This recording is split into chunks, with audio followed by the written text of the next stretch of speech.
আসসালামু আলাইকুম সুপ্রিয় বন্ধুরা, ডক্টর আমিন হেলথ ইউটিউব চ্যানেলে আপনাকে স্বাগতম। আপনারা একই নামে দেখছেন ফেসবুক পেজও। যারা এই মুহূর্তে ভিডিওটি দেখছেন তাদের অনেক অনেক ধন্যবাদ জানিয়ে আজকে শুরু করছি চোখে খোসা লাগা বা আঘাত লাগার অর্থাৎ ট্রুমাটিক আই প্রবলেম আজকের আলোচনার বিষয়।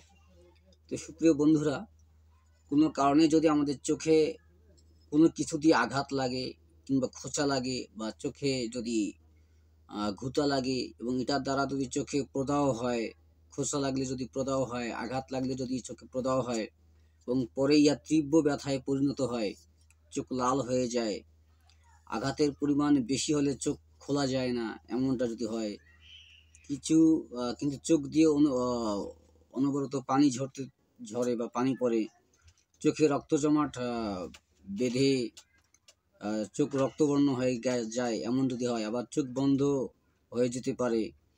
এই যে এরকম নানা ধরনের জটিলতায় আপনি যদি ভোগে থাকেন, তা যদি আপনার এরকম ঘটনা ঘটে থাকে তাহলে আপনাকে অবশ্যই অতি দ্রুত একজন রেজিস্টার্ড চক্ষুরোগ বিশেষজ্ঞের নিকট যাওয়া দরকার এবং তার পরামর্শক্রমে আপনার চিকিৎসা দেওয়া দরকার। তিনি আপনাকে অ্যান্টিহিস্টামিন অয়েনমেন্ট দিতে পারেন কিংবা ড্রপ দিতে পারেন, হ্যাঁ, সেই সঙ্গে অ্যান্টিবায়োটিক দিতে পারেন এবং ব্যথা নাশকের জন্য প্যারাসিটামল দিতে পারেন।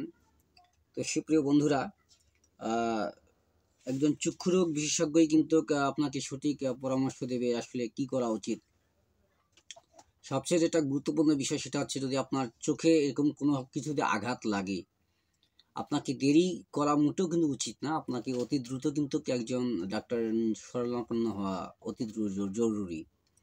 কারণ যদি কোনো কারণেই আপনার চোখে গভীরতম ক্ষত হয়ে থাকে বা আঘাত লেগে থাকে, যার ফলে আপনাকে কিন্তু অন্ধত্ব বরণ করে নিতে হতে পারে, এই ধরনের জটিলতা যেন না হয়, তাই আপনাকে অতি দ্রুত কিন্তু একজন চিকিৎসকের নিকট যাওয়া প্রয়োজন। তাই চোখে আঘাত লাগলে, চোখ লাল হয়ে গেলে, আর চোখে প্রচুর ব্যথা হলে, চোখে রক্ত জমাট বাঁধলে, হ্যাঁ, আপনাকে মোটেও কিন্তু দেরি করা উচিত নয়।